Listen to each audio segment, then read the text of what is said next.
Hi விவோஸ், அடுத்ததா சின்ன மருமகளில் என்ன நடக்குது அப்படின்னு பார்த்தீங்கன்னா, தமிழ் வந்துட்டு வயிறு வலினால் துடிச்சுக்கிட்டு இருக்காங்க.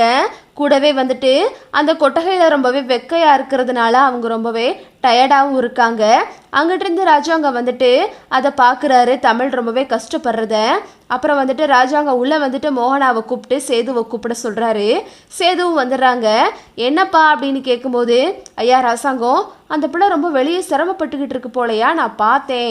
வயிற்றுல பிள்ளைய வச்சுக்கிட்டு சிரமப்படுறது ரொம்ப கஷ்டம்யா. நீ வந்துட்டு அந்த பிள்ளைய ஒரு ரூமில் தங்க வச்சுக்க அப்படின்னு சொல்லிட்டு ராஜாங்க சேதுக்கிட்ட சொல்கிறாரு. அப்பா, அவ பண்ண காரியம் அப்படிப்பா, அதனால தான் அவன் வெளியில் கஷ்டப்பட்டுக்கிட்டு இருக்கா அப்படின்னு சொல்லிட்டு சேது சொல்கிறாரு. உடனே ராஜாங்க சொல்கிறாரு, அந்த பிள்ளை பண்ண தப்புக்கு வயிற்றுல விழுற குழந்தை என்னையா பண்ணும், பாவையா, அந்த பிள்ளையை கூட்டிகிட்டு ஒரு ரூமில் தங்க வச்சுக்க அப்படின்னு சொல்லிட்டு ராஜாங்க சொல்கிறாரு. ஒரு பக்கம் சேதுவுக்கும் கொஞ்சம் சந்தோஷம் ஆகிருது. எங்கிட்ட பார்த்தீங்கன்னா அப்போதான் சொல்கிறாங்க, ஆமையா ராசாங்கம், நான் ஏற்கனவே உங்ககிட்ட சொல்லணும்னு நினச்சேன். அந்த பிள்ளை வெளியே ரொம்ப சிரமப்படுதியா, நல்ல வேலையா நீ ஏன் இந்த காரியத்தை செஞ்ச அப்படின்னு சொல்லிட்டு பாட்டியும் சொல்லிடுறாங்க. வேகமாக பாட்டி போயிட்டு தமிழை கூப்பிட்டு வீட்டுக்குள்ளே கூட்டிகிட்டு வர்றாங்க. வீட்டுக்குள்ளே கூட்டிகிட்டு வந்ததும், அடியே நீ இனிமே சேது ரூம்லேயே தங்கிக்க, என் மகனே உன்னை அங்கே தங்க சொல்லிட்டேன் அப்படின்னு சொல்லிட்டு பாட்டி வந்து சந்தோஷமாக சொல்கிறாங்க. ஒரு பக்கம் தமிழுக்கு இது சந்தோஷமான விஷயமா இருந்தாலும், இன்னொரு பக்கம் நம்ம மாசமாக இருக்கோம் நம்பி தான் நம்மளை வந்து சேது மாமா ரூமில் தங்க வைக்கிறாங்க. ஐயோ அப்படின்னு சொல்லிட்டு அவங்களுக்கு ரொம்பவே கஷ்டமாகிருது. அப்புறம் பார்த்தீங்கன்னா தமிழ் அன்னைக்கு நைட்டே வந்துட்டு கொட்டகையிலேருந்து தன்னோட பொருளெல்லாம் எடுத்துக்கிட்டு சேது ரூமுக்கு போய் தங்கிடுறாங்க. உள்ளே போனதுமே சேது சொல்கிறாரு, உள்ளே வந்துட்டு உனக்கு தங்க மட்டும்தான் அனுமதி, உள்ளே வந்ததுனால நான் உன்னை ஏற்றுக்கிட்டேன்லாம் நினைக்காத அப்படின்னு சொல்லிட்டு சேது வந்துட்டு தமிழ்கிட்ட சொல்கிறாரு. சரி மாமா அப்படின்னு சொல்லிட்டு தமிழும் வந்துட்டு எதுவும் பேசாமல் படுத்துடுறாங்க.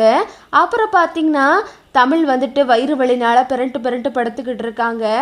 இதை வந்து சேது பார்க்குறாரு. என்னாச்சு இவளுக்கு, என்னைக்கும் இல்லாமல் இப்படி பிறண்டு படுத்துக்கிட்டு இருக்கா, வயிறை வேற பிடிச்சிக்கிட்டு இருக்கா, ஆஸ்பத்திரிக்கு கூட்டிகிட்டு போமா அப்படின்னு சொல்லிட்டு சேது வந்துட்டு தமிழை யோசிச்சுக்கிட்டு இருக்காரு. தமிழை பற்றி திடீர்னு தமிழ் வந்துட்டு வயிறு வலினால் துடிக்கிறாங்க.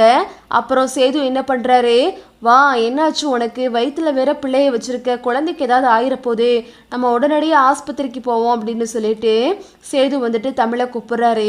தமிழ் நினைக்கிறாங்க, நமக்கு தலைக்கு ஊற்றுனதுனால இப்படி வயிறு வலிக்குது, இப்போ இவர் நினச்சிட்டாரு குழந்தைக்கு எதுவும் பிரச்சனையோன்னு, நம்ம என்ன சொல்கிறதுன்னு தெரியலையே அப்படின்னு சொல்லிட்டு தமிழ் முழிச்சுக்கிட்டு இருக்காங்க. உடனே சேது சொல்கிறாரு, வா தமிழை நம்ம உடனடியாக ஆஸ்பத்திரிக்கு போவோம் அப்படின்னு சொல்லிட்டு சேது கூப்பிட்றாரு.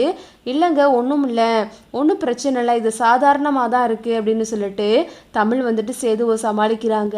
இதுதான் அடுத்தடுத்து நடக்க போகுது. ஓகே விவோஸ், இந்த வீடியோ உங்களுக்கு பிடிச்சிருந்தா லைக் பண்ணுங்கள், ஷேர் பண்ணுங்கள், மறக்காமல் நம்ம சேனலை சப்ஸ்கிரைப் பண்ணிக்கோங்க. தேங்க்ஸ் ஃபார் வாட்சிங்.